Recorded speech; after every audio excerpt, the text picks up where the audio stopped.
Shalom, people of God. நல்லா இருப்பீங்க. You will do well. நல்லாவே இருப்பீங்க. You will definitely do ஒரு well. வெளிப்பாடோடு எங்களுடைய பாடுகளை எல்லாம் வெளியே போடுவோம். With a revelation, let's throw away our burdens. ஆகவே நாங்கள் எதற்காக அழைக்கப்பட்டிருக்கிறோம்? Why have we been called? ஆமென். இந்த பூமியில கஷ்டப்படுவதற்காகவா? To suffer in this world? இல்லை. No. சில வேளையில நாம நினைக்கிறோம் பாருங்க. Sometimes we believe ஆமென். இந்த கிறிஸ்தவ வாழ்க்கைன்னா கஷ்டத்துக்குள்ள தான் போகணும் அப்படின்னு. that a life of a Christian is to be in suffering. ஆமென். இந்த கிறிஸ்தவ வாழ்க்கை என்பது கஷ்டங்களுக்கு பதிலான, நஷ்டங்களுக்கு பதிலான ஒரு லாபகரமான ப்ராஃபிட்டான ஒரு வாழ்க்கை. A Christian life, however, is a profitable life instead of these losses, instead of these burdens and afflictions. Amen. Amen.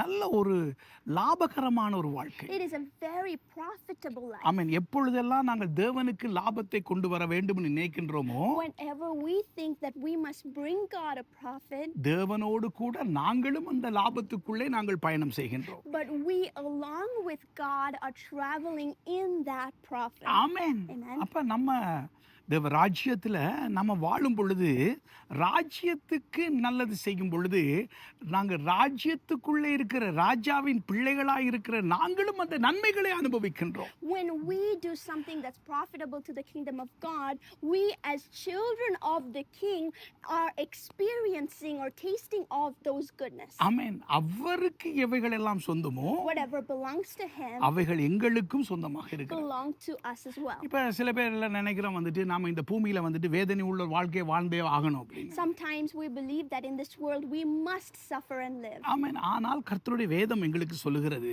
But the word of God says, அவருடைய வார்த்தைக்காக நாங்க படுகிற உபத்திரவத்தை குறித்து நான் பேசவில்லை, அவருடைய நாமத்துக்காக நாங்க படுற உபத்திரவத்தை குறித்து பேசவில்லை. He does not speak of the suffering that we face because of His name, because of His word. ஆமென். சில வேளையில ஊழியத்தின் நிமித்தமாக ஒரு தீர்க்கதரிசியாக இருக்கிற நான் வந்துட்டு ஜனங்களாலே நான் தள்ளப்படுறது அது நல்லது, அதற்கு தேவனுடைய ரிவார்ட் இருக்கிறது, அதுல கூட லாபம் தான் இருக்கிறது. There is certain sufferings that come with that of being a prophet and certain people putting him aside, but that's okay. There is a profit behind all of that that comes. அதுக்கு பின்பதாக ஒரு லாபம் தான் இருக்கிறது. There is a profit even after that. அவருடைய நாமத்தினாலே எதை இழந்து கொண்டாலும் அதற்கு ஏற்ற லாபத்தை கர்த்தர் மறுபடி நமக்கு கொடுக்கிறார். Because of His name, whatever we lose because of the sake of His name, there is a profit behind it, and He brings in that benefit. ஆமென். ஆகவே இந்த பூமியில நாங்கள் தேவனுடைய சித்தத்தின்படி வாழ வேண்டும் என்று தீர்மானிக்கும் பொழுது பரலோகத்தினுடைய ஃபுல் சப்போர்ட் எங்களுக்கு இருக்கிறது. Therefore, when we decide to live on this earth according to the will of the Lord, there is the full heavenly support behind us. ஆமென். அதாவது எப்பொழுதுமே நல்ல செய்தி எங்களுக்காய் காத்திருக்கிறது. That is, there is always good news awaiting us. பாருங்க, உங்கள் துக்கம் If you look at it, your sorrow, நீங்களே பதில் சொல்லுங்க. you answer it yourself. துக்கம் என்ன நடக்க போகுது? Your sorrow, what will happen? ஆமென்.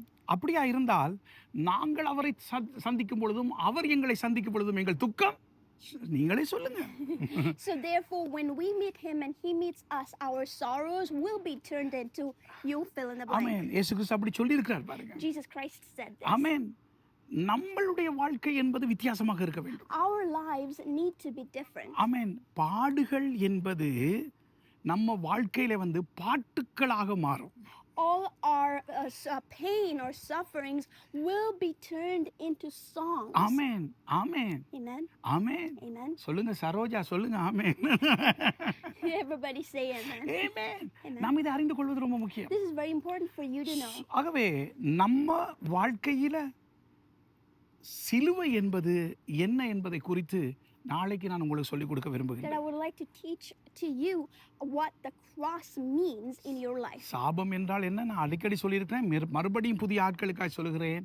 கர்த்தருடைய கிருபை உங்களோட கூட இருக்கட்டும்.